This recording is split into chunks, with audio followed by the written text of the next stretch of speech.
All right, friends, let's go ahead and open with a word of prayer. O God, who fashioned the ear, do you not hear? O God, who formed the eye, do you not see? You know our thoughts cannot ever reach yours, but in grace you call us to listen to your wisdom, to seek your ways, that we may know enough to do your will. Guide our study in this time, granting us new insights into your power and your purpose, and showing us how much you would still have us learn as we follow the way of Jesus Christ. Amen. Sharing question for today. So this is the story of healing a blind man. So we're thinking about our senses. So if you could share your name, and the question is, if you could have one sense enhanced, right? Almost to the point of being superhuman. If you could have one sense enhanced, what would you choose and why? Who would like to start? My name is Chuck, and I would love to have my hearing enhanced because I'm going deaf. It would be wonderful to be back in the world again. Thank you, Chuck. We'll go to the right. I'm Liz, and I would like my vision to be super good. It's not bad now, but be nice not to have eyeglasses. Yeah. I hate wearing glasses. I'm Irene, and I also would like to have my hearing enhanced. Even with my hearing aids, it was hard to understand John's sermon, and I was so frustrated because I love to listen to the sermon. And these hearing aids, for some reason, I think they're not doing their job anymore. So yes, I'd love to have my hearing enhanced. Joe, vision, I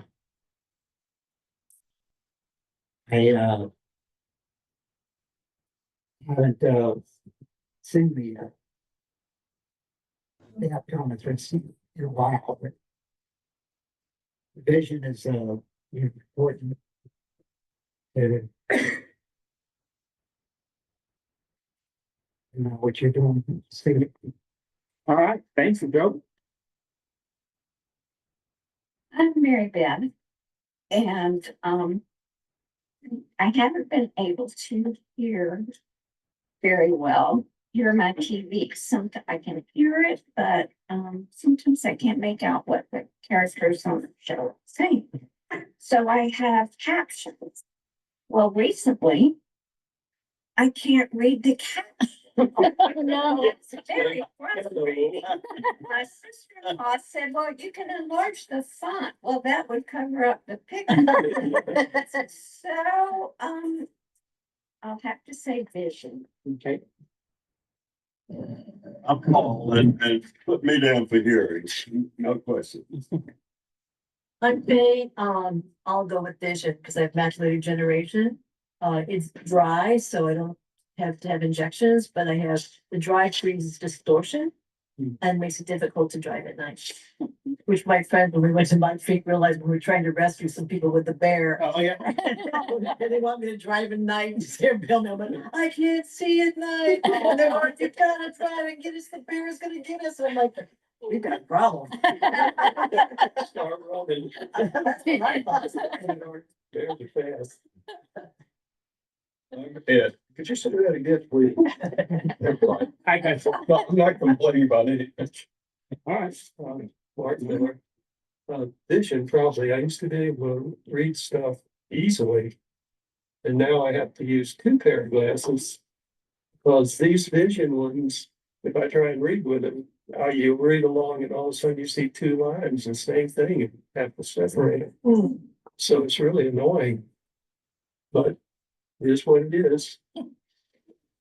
I came in late, so I don't And have the question. the question is, if you could pick one sense that you would like to enhance, what would that be?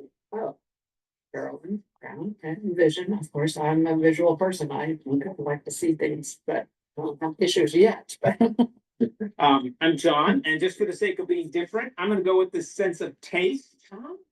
I do like to eat food, and I like tasty food. So I imagine if you could taste even better, taste even better. I don't know. I'm Sarah, and I am plagued with allergy, and having recently gone to a different climate and enjoyed a drier climate, that I like the sense of smell. It was a pleasure to stand 30 feet away from a mimosa tree and smell it. Mm-hmm. And I thought, that is heavenly. So smell is one. Alan, sight restored to my left eye. Lee, and I have to say hearing also. Scott, I'm joined the Camp of Vision.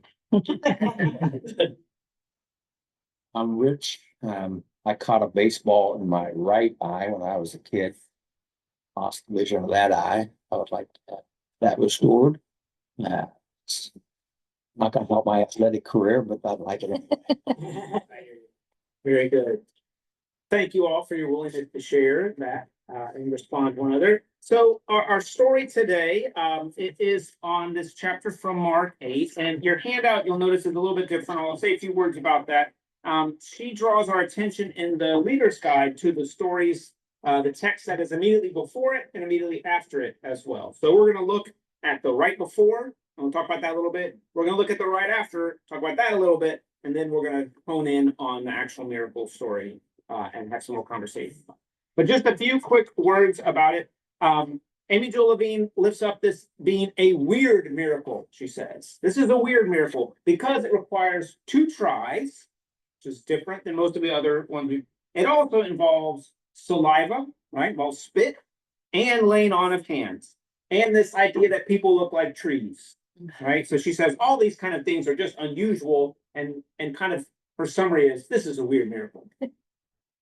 And she says, though, that the context, though, what's happening right before and right after kind of add to this story, takes on a heightened meaning. So right before it, we have the Jesus is giving the disciples kind of an earful about their inability to grasp what he's doing and what he's teaching, right? That's a common theme we've heard before. And right after it, we encounter a question about Jesus' identity and Peter's response. So we're going to look at both of them. So I'm going to go ahead and do I have someone who'd be willing to read that part about the yeast of the Pharisees and of Herod, 14 through 33? Oh, you read that. Yeah, just that 14 through 21 right there. Okay. Now the disciples had forgotten to bring any bread, and they had only 1 loaf with them in the boat. And he cautioned them, saying, "Watch out, beware of the yeast of the Pharisees and the yeast of Herod." They said to one another, "It is because we have no bread." And becoming aware of it, Jesus said to them, "Why are you talking about having no bread? Do you still not perceive or understand? Are your hearts hardened? Do you have eyes and fail to see? Do you have ears and fail to hear? And do you not remember when I broke the 5 loaves for the 5,000? How many baskets full of broken pieces did you collect?" They said to him, 12. "And the 7 for the 4,000, how many baskets full of broken pieces did you collect?" And they said to him, 7. Then he said to them, "Do you not yet understand?" Thank you for reading that. So we have this conversation between Jesus and his disciples leading into our miracle story. And some of the questions that Amy Jo Levine lifts up for us to consider. What do you think Jesus means when he cautions his disciples about the yeast of the Pharisees and the yeast of Herod? What do you think he's talking about there? Propaganda. Say a little bit more about that. Propaganda. So one of the things that happens when you have a sibling, and it's a normal thing for siblings to do this, is you'll say something rather untoward about your sibling that may or may not be true, or can be observed, but maybe the whole story is not there for the understanding of the receiver. So it's used against the sibling or a person in a negative light because it's only half true or half story. So it's almost as if you have this ability to spin a yarn of negativity around someone. And I think that's a bad yeast. For me, that's how I hear it. Yeah. You know, where you talk about not only the beliefs of religion, but of the world. Like being carried in Pharisees. Right. It brought to my mind the social media influencers that we have today. I liked what it said about the yeast. When it's mixed with the substance, it changes that substance. and makes it something totally different. And that made me think of the social media. You have to be so careful. Good connection to our work today. Thanks. And that's good for that analogy. I was trying to figure out what use does. Because he uses it in the analogy, and it's exactly what you said. Some bad yeast, yeah. Any other thoughts about that? Yeast is living, and it's a living thing. Be What careful, do the- Oh, go ahead, James. be careful of what people feed you. Yeah. Oh, yeah. Thank you. Yeah. Good way to think of that, yeah. And what do we hear the disciples think he means? Literal bread. Yeah, they're getting literal bread, right? He's just done these feedings, and so they're he's talking about, do we have enough bread on this boat, right? And so the disciples oftentimes don't get it, and so. I'll also add that you hear the phrase, take it with a grain of salt. Salt kills yeast. So if you're not sure something is true, take it with a grain of salt. Right? Thank you, Sarah. You should teach next week's class. And her second question that she invites us to kind of think about, both the front and the back of these contextual pieces, are what does this episode illustrate about the disciples' blind spots about Jesus? Right, she used this language of blind spots to heal, right? It again shows us that, right, that the disciples really struggle to grasp what Jesus is doing, who he is, the full picture, right? We continue to kind of have them struggling to get it. We're going to read the part after our miracle. This is verses 27 through 33. Do I have someone who's willing to read that? Okay. Thank you, Mary Beth. Jesus went on with his disciples to the villages of Caesarea Philippi, and on the way, he asked his disciples, "Who do people say that I am?" And they answered him, "John the Baptist, and others Elijah, and still others, one of the prophets." He asked them, "But who do you say that I am?" Peter answered him, "You are the Messiah." And he sternly ordered them not to tell anyone about him. You can keep going. Oh. Then he began to teach them that the Son of Man must undergo great suffering and be rejected by the elders, the chief priests and the scribes, and be killed, and after 3 days rise again. He said all this quite openly, and Peter took him aside and began to rebuke him. But turning and looking at his disciples, he rebuked Peter and said, "Get behind me, Satan, for you are setting your mind not on divine things, but on human things." Thank you, Mary Beth. So for this little section, I'm going to divide us up, and we're going to each take a question. So how about Rich, if you wouldn't mind joining them, the 5 of you all take the first question. Why does Jesus ask the disciples, other people say he is, before he asks for their opinion? If Chuck down to Joe could take the question, why do you think Jesus would want his messianic identity kept secret? Okay, and we'll have the 3 of you right here. If you could answer the third question, what does Jesus say quite openly about his identity, and why does Peter rebuke him for it? Why does Jesus rebuke Peter? And then if you 3 could take this final question, how does this episode illustrate Peter's blind spots about Jesus? These are not real in-depth questions, but some conversation. So I'll give you 5 minutes, and you will report back to one another. All right. We'll pick a spokesperson. And my friends online, thank you for being patient. So why do you think Jesus would want his messianic identity kept secret? Safety. Beg pardon? I think safety, Safety, okay. because it wasn't his timeline. I know I've made before that, the people would want to get a hold of him and make him their king, and he didn't want that. His, his mission was a whole lot different. Have everybody, make him king. That's great. Yes, teaching. They ought to know. You know, he's got. Other people may not. Anything that And it's just hard. And he uses the leaders. No, and he's trying to. How are you trying to get him when his identity revealed?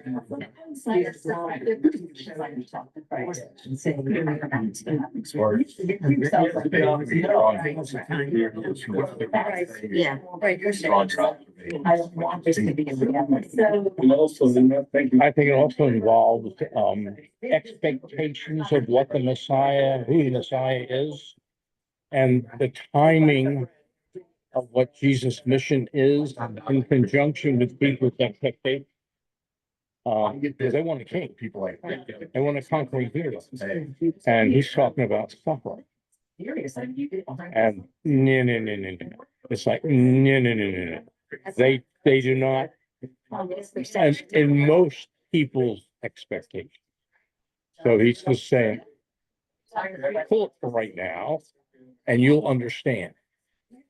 It was after the resurrection that they understood. Well, and she notices that with this miracle, there is a shift away from miracle healing to suffering. And this, if she calls it the pivot point in Mark's gospel. So from now on, it's really going to be suffering. And obviously Peter is not ready for that. He doesn't get it. And that's why I think if we just leave it alone, it'll play out. Right. I guess what the people were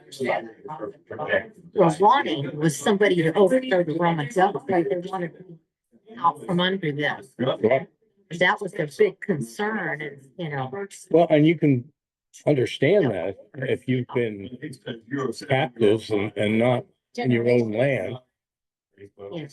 So they were gonna grab a hold of Jesus, thinking he was gonna be the one to do it. That wasn't his intention. Yeah, absolutely. Anybody else? Any other insights? I think we said it all, Jeff. Why don't you report for us? Okay, about 2 more I minutes. didn't take any notes. Good. It'd be great. Yeah,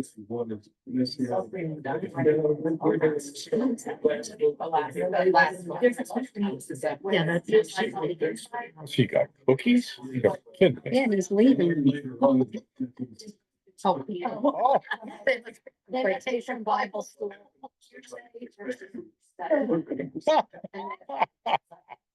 were they growing some like greens? Were they greedy?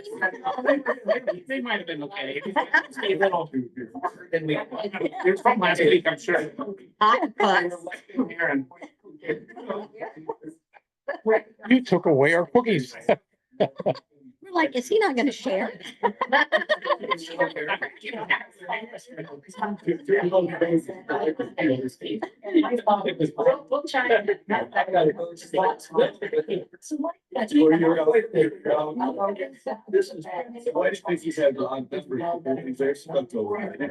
odd.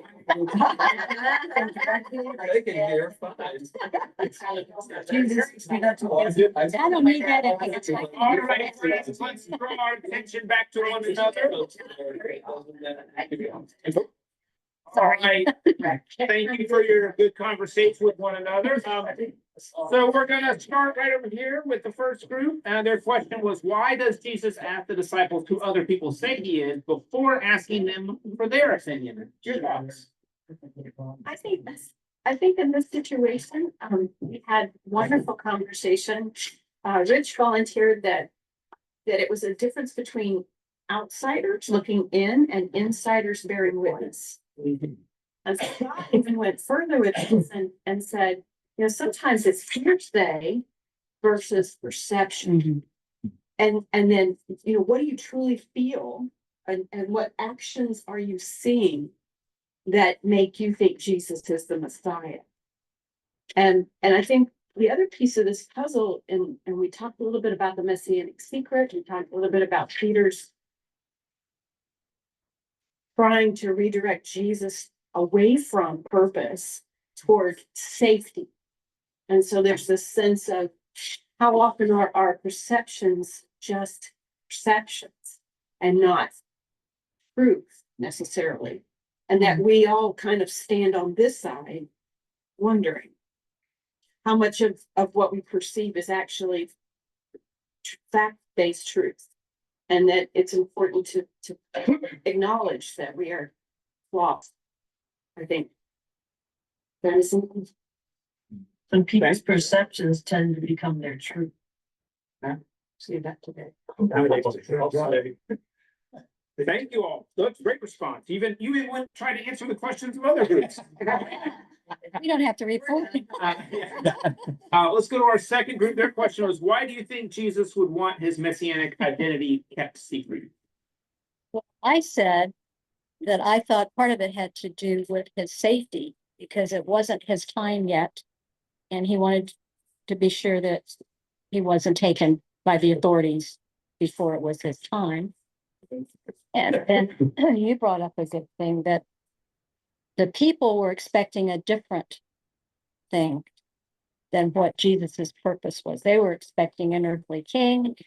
And if they knew who he was, it might have just blown the whole plan, and caused a lot of problems. Anything else? Anything else? Yeah. They've done it well. Okay. The timing, yeah. Thank you all. Third group. Okay, some ideas that we threw out. What does Jesus say abundantly about his identity, that he is going to suffer greatly and be rejected, and that he's going to be killed, and then he's going to rise again. Well, then Peter is upset and we question the word about rebuke. Like, I don't know what that really looks like, that Jesus is rebuking. I mean, Peter's rebuking Jesus. Maybe just aside, but what we felt was that Peter does not want Christ to suffer. Yeah. He does not want him to die, and he does not want him to go. He just doesn't want that. He doesn't want that for his friend, which I think a lot of us could identify with. So he was like, no, that won't happen, right? But then Jesus, who's human, doesn't really want to go either. I mean, right? He ask in the garden, could you change your mind, God? This would be really great. Now that it's getting closer to work on this deal here, and it doesn't happen. So he is tempted, and that's why he brings Satan.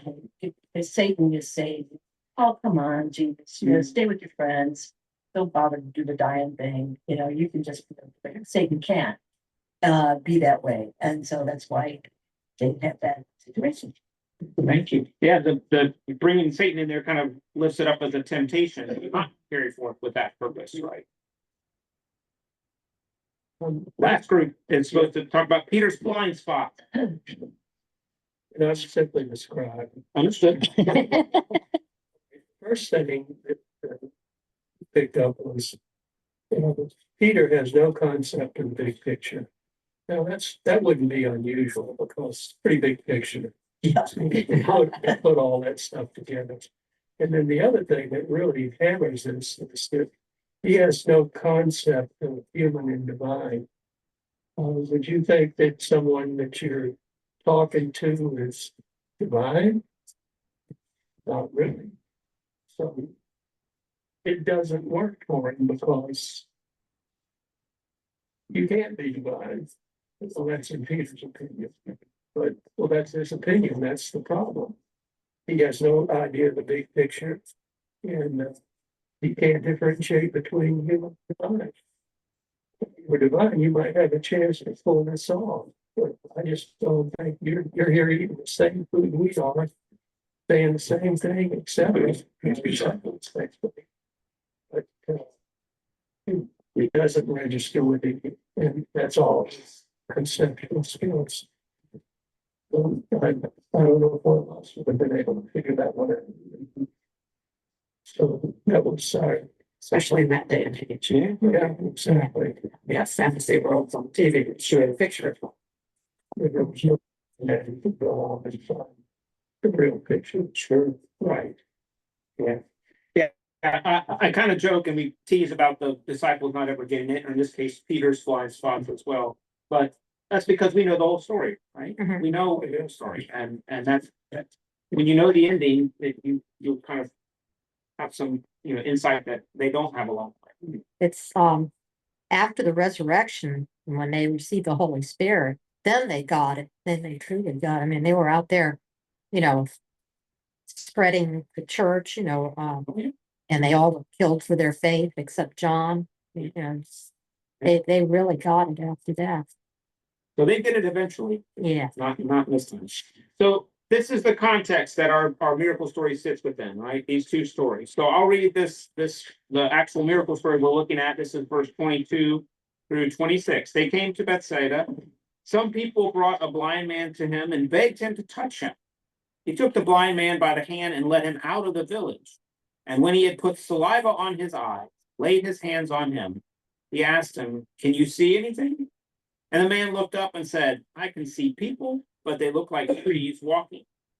Then Jesus laid his hands on his eyes again, and he looked intently, and his sight was restored, and he saw everything clearly. Then he sent him away to his home, saying, "Do not even go into the village."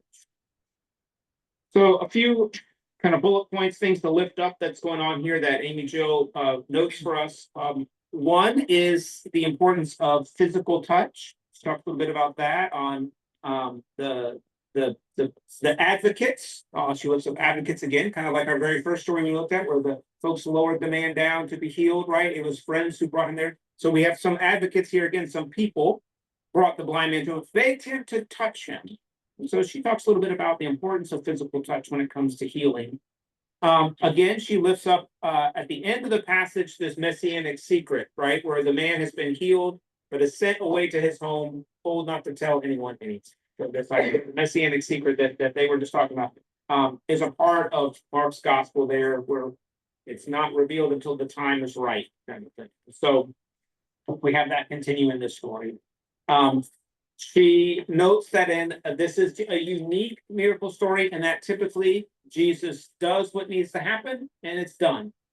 In this story, we have saliva and no statement made of your faith has made you well, or you've been healed, or rise, right? It's what do you see? That's a question, right? And we see then that it takes a second try to get the miracle right, or for the healing to take place. So she lifts this up as being unique and talks about that, and we'll get into that in just a little bit. She connects this story of a sight impaired individual to other ones, and they're all distinct. So she lifts up Isaac, Bartimaeus in Mark 10, the man born blind in John 9, Paul's temporary blindness, and Paul's cursing of an opponent with blindness that are both in Acts. So she kind of makes links to these other places. She highlights for us that Jesus uses metaphors of blindness and sight throughout his teaching. I mentioned the importance of advocates in healing. And she ends with a conversation about how this healed man now has an open future, a new life before him. So we'll end there as well. So I want to talk a little bit about this first question she lifts up for us. She wonders whether Jesus led the man out of the village because he feared that the healing would not work.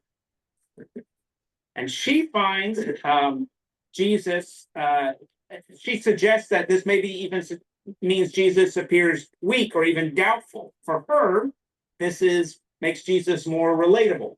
And so this is comforting to her. It lifts up the humanity of Jesus, right? She also talked about the fact that it took 2 tries to suggest that maybe Jesus needed 2 attempts to make this miracle complete.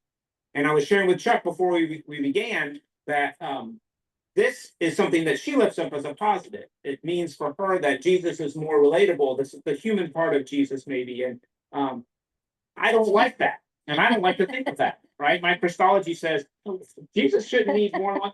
Jesus chose to do it 2 times because Jesus wanted it.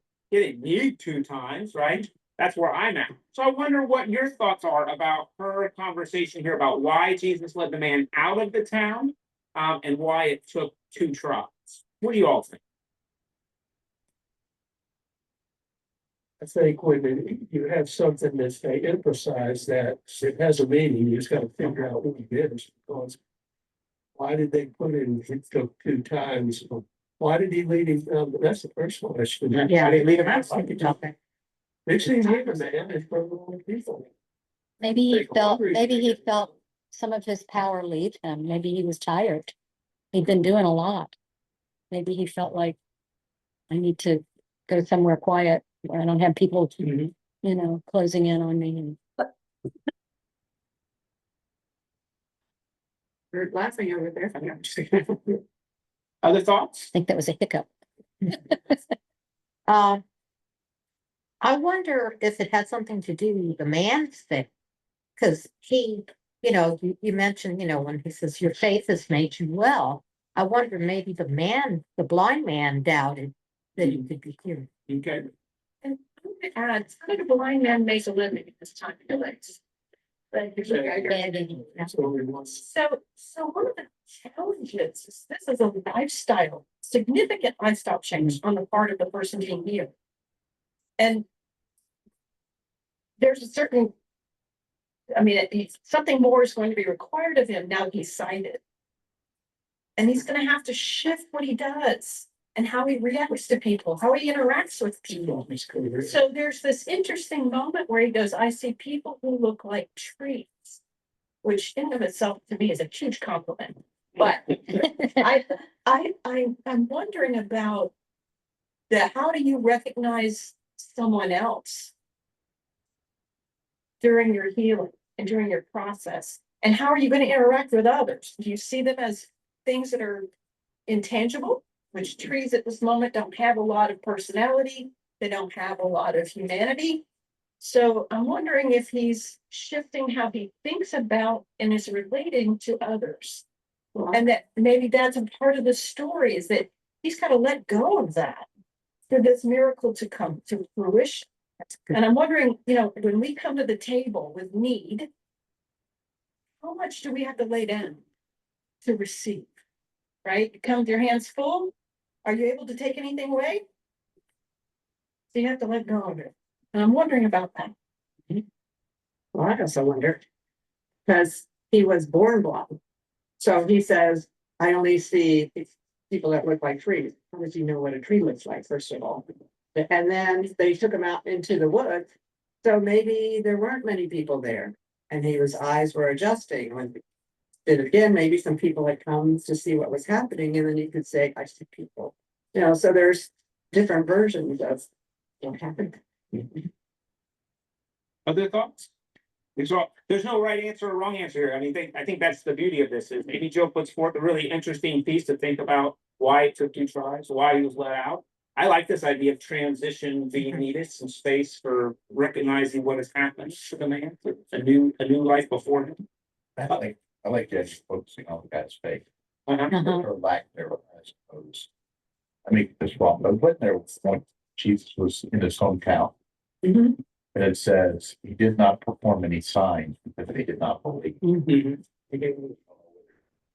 Couldn't perform signs because they didn't believe, or wasn't willing to perform signs because they didn't believe. Yeah. But I think we saw last week the role that faith has in you. Yeah. So I like focusing on the lack of faith. Sarah touched on a topic that I wish we had a post-class discussion, right? Because during the week I come up with these other ideas, like, you know, the old movie or series was called and what's the rest of the story? Used to have that. You know, for example, you know, so if the guy's whole living has always been, and we've got a lot of people, they're blind, they're lame, and their whole living has been, their whole identity changes. And I want to know things like, so these are his friends cut holes in the roof, the other guy.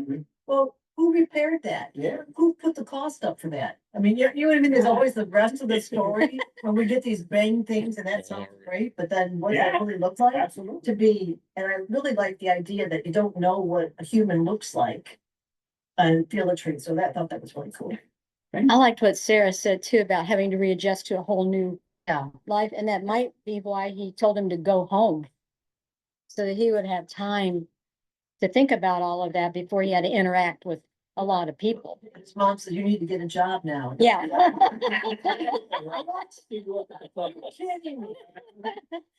wonder if there's a through line between identity shift for this young man, a person that's being healed, and the identity being revealed by Jesus.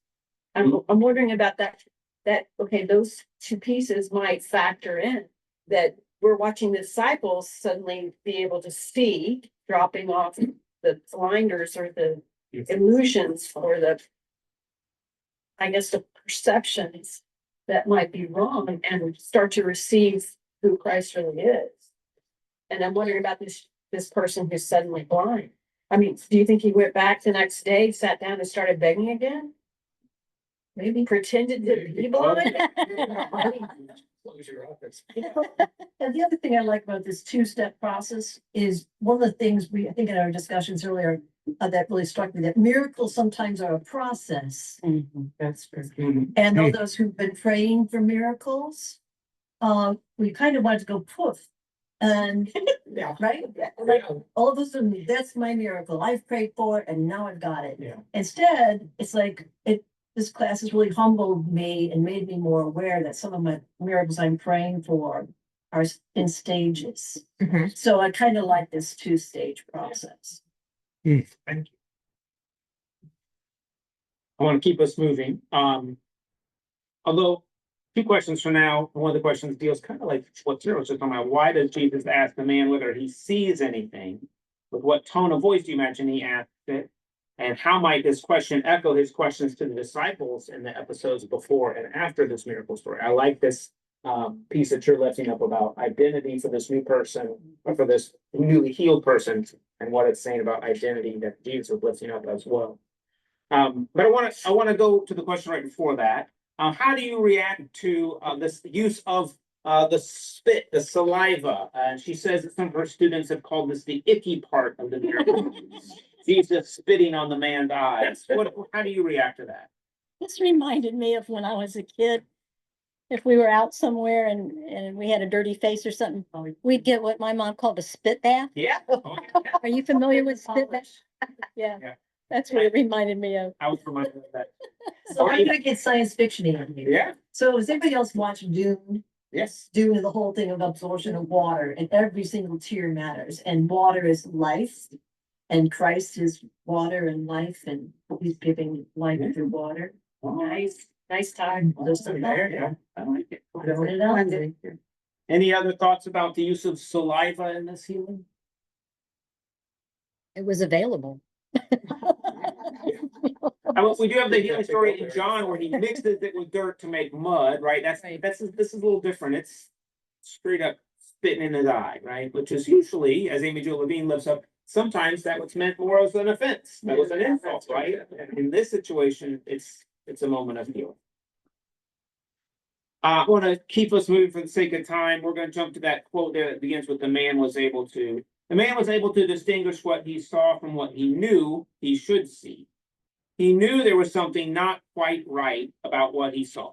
The harder move is for us, those of us who have pretty good sight, to realize what we are seeing is incomplete. She's talking about how we see things in the world, right? How do we make that realization? What can we do to check and correct our vision, literal and otherwise, when we need to? So this kind of gets to you all talk about perception versus truth, right? So how do we check and correct our vision when we need to? And how can this church encourage clear sight about things and they are not the way they should be? When things are appearing as trees when they should not be appearing as trees. There's kind of 2 questions there. Well, it takes experience to do that.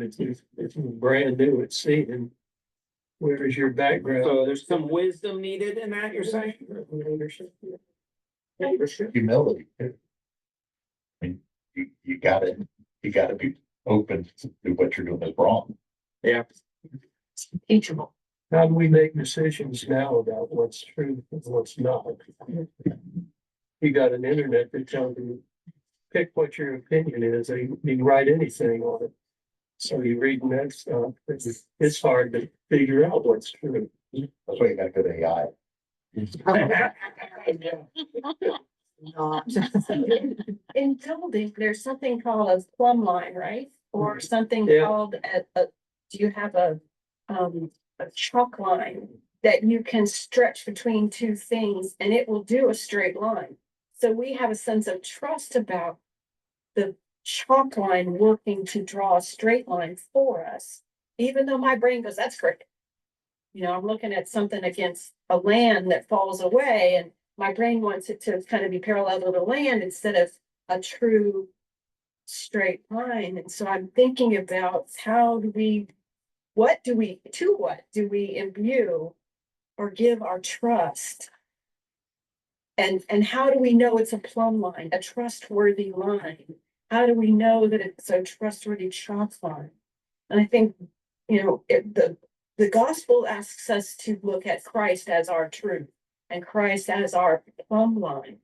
And so if that's the measure against which we guide ourselves on how we build, how we interact, how we speak to each other, how we look at each other, how we expect each other to respond, then that puts us in a better place. But we have to really come around to orienting ourselves to what a plumb line is and what do we hold that to be truth? How do we hold that to be our truth? And for me, that's, you know, a work in progress. In construction, if you want to go for the ceiling and know where it hits the floor, use the plumb line. Yes. And then the experience goes, you put it in, put the studs up or whatever, put a level on them, they're right. Walls in the right place. Well, I did that. That's experience. You can use a laser to do the same thing. Is a laser going to work? Oh yeah, it works every time. And so again, experience. I think that's when you judge what's true. See from experience in retrospect, well, this was right. He said, or they did the correct thing. The experience validates that. And that's probably the worst thing that social media, et cetera, has done. Is there is no validation at all on that. Yes, where you get the truth from. Yeah. I hear Pilot's voice in my head. What is true? Instruments, yeah. My children regularly send me stories and they say, is this true? Is this real? 9 times out of 10, it's not. But it requires some work to figure out whether some research, whether something's true or even in the realm of truth, right? What about this last question though, about what can communities of faith, what can this church do to encourage clear sight about things that are not the way they should be? Checking against the plumb lines. Yeah, question. Yeah. Stay in the word. Yeah, it lifts up. I think that, I mean, we would say even that folks might disagree on what Jesus is teaching as the plumb line sometimes, right? Good and faithful Christians disagree. But I think it's that continuing to be engaged in dialogue, continuing to be shaped by the word, continuing to study God's word so that we might be honed into alignment, right, with what we read to be the way, the truth, and the life, right, and the life of Christ. What? We call that truing up. Truing up? There you go. You true up the 2x4. Yeah, there you go. So we'll move to kind of this last little question as kind of our takeaway. She says the person who left Bethsaida is not the same as the person who returned. Just as the man now with perfect sight has to adjust to his new life, so will his friends and family. The future is open. And so she talks about this idea of an open future. And I invite you all to kind of think about, have you ever experienced a time in your life where it was open future? The future was wide open, and to kind of reflect on who or what were the circumstances that made that open future possible. I think about when I was a younger person, anytime the school year ended, it felt like the future was wide open, right? All your responsibilities for the most part outside of, whatever chores you might have at home, but like all that was done. You were basically everything reset, right? And I remember reflecting on that even after seminary, thinking like, in real life, you're never done. Like, nothing ever resets like you did in academia, where like the semester ended, And that was done. And you had a little bit of a break and you didn't have anything to worry about for 2 weeks or the summer or whatever it might be. But then once you graduate, it's, no, life is life. I also, though, then was, okay, but there are points in our life where we may have a break like that, or a pause, or a opening of future possibilities to us, where whether it's a new degree that opens new doors for us, or it might be that someone helps us to see life in a different way, or a new perspective that opens things for us. I know in my own personal vocational journey, when I left Cedar Kirk, I didn't know where I was being called to. I just knew that I was being called away from work at the camp. And so when I left, it was very much a feeling of the future is open and I'm in a period of discernment to hear where God is calling me to be. And it was kind of exciting and scary all at the same time, because it was, what is the future, this openness going to look like? And of course, 3 months later, COVID hits, and that made it all different again. but I think I invite you all kind of as our takeaway to think about where in your life you've had these moments of the future is wide open. And however that might look for you. Who made that possible? What made that possible? What circumstances were there? And how did that feel? What did that look like? To help us kind of think about how the man may have felt. Now, future is wide open. His identity has changed. His life has changed. His relationships with his family and friends are certainly changed too. So what does this new future look like for him? And how might we be about bringing possibilities of new futures for folks as well? And I'm going to go ahead and close this with a word of prayer. So I'll get the final word today. So let's pray together. Loving God, show us the neighbors near and far whom you would have us serve by giving of our time, our treasure, and our talents for the sake of their open future. Increase our desire to discern more clearly what it means for us to call your Son Messiah, that we may also know more fully whom you have created and called us to be. In your name we pray. Amen. Rich, have a good week.